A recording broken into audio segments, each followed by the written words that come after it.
بسم اللہ الرحمن الرحیم۔ السلام علیکم۔ حضرت محمد صلی اللہ تعالیٰ علیہ وآلہ وسلم کو اللہ تعالیٰ نے بے شمار معجزات عطا فرمائے جو کہ آپ علیہ السلام کی نبوت کی سچائی اور اللہ تعالیٰ کے خاص انتخاب کی نشانیاں ہیں۔ کچھ مشہور معجزات یہ ہیں۔ قرآن مجید سب سے بڑا معجزہ قرآن پاک ہے جو قیامت تک کے لیے رہنمائی کا ذریعہ ہے۔ یہ فصاحت اور بلاغت کا شاہکار ہے جس کا کوئی جواب آج تک نہ دے سکا۔ چاند کا 2 ٹکڑے ہونا۔ ایک بار قریش کے مطالبے پر آپ علیہ السلام نے چاند کو 2 ٹکڑے کر کے دکھایا۔ یہ مشہور معجزہ شق القمر کہلاتا ہے۔ معراج کا واقعہ۔ آپ صلی اللہ تعالیٰ علیہ وآلہ وسلم کو ایک ہی رات میں مسجد الحرام سے مسجد اقصی اور پھر آسمانوں تک لے جایا گیا۔ یہ سفر عقل و فہم سے ماورا تھا۔ پانی کا انگلیوں سے بہنا۔ کئی مواقع پر آپ علیہ السلام کی انگلیوں سے پانی بہا جس سے بہت سے لوگوں نے وضو کیا اور پانی پیا۔ کھانے اور پانی میں برکت۔ آپ صلی اللہ تعالیٰ علیہ وآلہ وسلم کے ہاتھ لگانے سے تھوڑا سا کھانا بہت زیادہ لوگوں کے لیے کافی ہو جاتا۔ جانوروں اور درختوں کا گواہی دینا۔ کئی بار درخت، جانور یا جمادات نے آپ علیہ السلام کی نبوت کی گواہی دی۔ آج کی ویڈیو میں ہم جانیں گے کہ کیسے آپ صلی اللہ علیہ وآلہ وسلم کی برکت سے قحط ختم ہوا اور اللہ تعالیٰ نے بارش برسا دی۔ ایک مرتبہ ملک عرب میں انتہائی خوفناک قحط پڑ گیا۔ اہل مکہ نے بتوں سے فریاد کرنے کا ارادہ کیا مگر ایک حسین و جمیل بوڑھے نے مکہ والوں سے کہا کہ اے اہل مکہ، ہمارے اندر ابو طالب موجود ہیں جو بانیوں کعبہ حضرت ابراہیم علیہ السلام کی نسل سے ہیں اور کعبہ کے متولی اور سجادہ نشین ہیں۔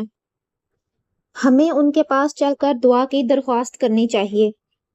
چنانچہ سرداران عرب ابو طالب کی خدمت میں حاضر ہوئے اور فریاد کرنے لگے کہ اے ابو طالب، قحط کی آگ نے سارے عرب کو جلا کر رکھ دیا ہے۔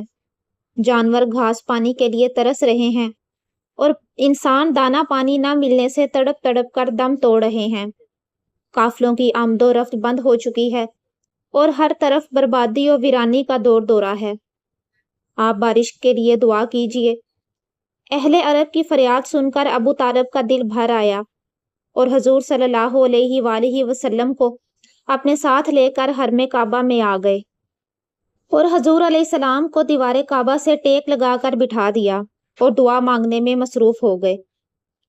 درمیانے دعا میں حضور صلی اللہ علیہ وآلہ وسلم نے اپنی انگشت مبارک کو آسمان کی طرف اٹھا دیا۔ ایک دم چاروں طرف سے بدلیاں نمودار ہوئیں اور فوراً ہی اس زور کا باران رحمت برسا کہ عرب کی زمین سیراب ہو گئی۔ جنگلوں اور میدانوں میں ہر طرف پانی ہی پانی نظر آنے لگا۔ چٹیل میدان زمینیں سرسبز و شاداب ہو گئیں۔ قحط دفع ہو گیا اور کال کٹ گیا اور سارا عرب خوشحال اور نہال ہو گیا۔ چنانچہ ابو طالب نے اپنے اس طویل قصیدے میں جس کو انہوں نے حضور اقدس علیہ السلام کی مدح میں نظم کیا ہے، اس واقعے کو اس شعر میں اس طرح ذکر کیا جس کا ترجمہ ہے، یعنی وہ حضور میں ایسے گورے رنگ والے ہیں کہ ان کے روح انور کے ذریعے بدلی سے بارش طلب کی جاتی ہے۔ وہ یتیموں کا ٹھکانہ اور بیواؤں کے نگہبان ہیں۔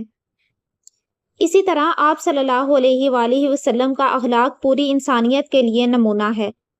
آپ علیہ السلام کو صادق اور امین کہا جاتا ہے، حتیٰ کہ آپ کے دشمن بھی آپ کی سچائی کے قائل ہیں۔ حضرت عبداللہ بن ابی الحمصہ صحابی رضی اللہ تعالیٰ عنہ کا بیان ہے کہ نزول وحی اور اعلان نبوت سے پہلے میں نے آپ علیہ السلام سے کچھ خرید و فروخت کا معاملہ کیا۔ کچھ رقم میں نے ادا کی، کچھ باقی رہ گئی تھی۔ میں نے وعدہ کیا کہ میں ابھی ابھی آ کر باقی رقم بھی ادا کر دوں گا۔ اتفاق سے 3 دن تک مجھے اپنا وعدہ یاد نہیں آیا۔ تیسرے دن جب میں اس جگہ پہنچا جہاں میں نے آنے کا وعدہ کیا تھا تو حضور علیہ السلام کو اسی جگہ منتظر پایا، مگر میری اس وعدہ خلافی سے حضور علیہ السلام کے ماتھے پر ایک ذرہ بل نہیں آیا۔ بس صرف اتنا ہی فرمایا کہ تم کہاں تھے؟ میں اس مقام پر 3 دن سے تمہارا انتظار کر رہا ہوں۔ اسی طرح ایک صحابی حضرت صاحب رضی اللہ تعالیٰ عنہ جب مسلمان ہو کر بارگاہ رسالت میں حاضر ہوئے اور لوگوں نے ان سے حضور علیہ السلام کے خلق عظیم کا تذکرہ کرنا شروع کیا تو انہوں نے فرمایا کہ میں حضور علیہ السلام کو تم لوگوں سے زیادہ جانتا ہوں۔ اعلان نبوت سے پہلے آپ علیہ السلام میرے شریک تجارت تھے، لیکن حضور علیہ السلام نے ہمیشہ معاملہ اتنا صاف اور ستھرا رکھا کہ کبھی بھی کوئی تکرار یا تو میں کی نوبت نہیں آئی۔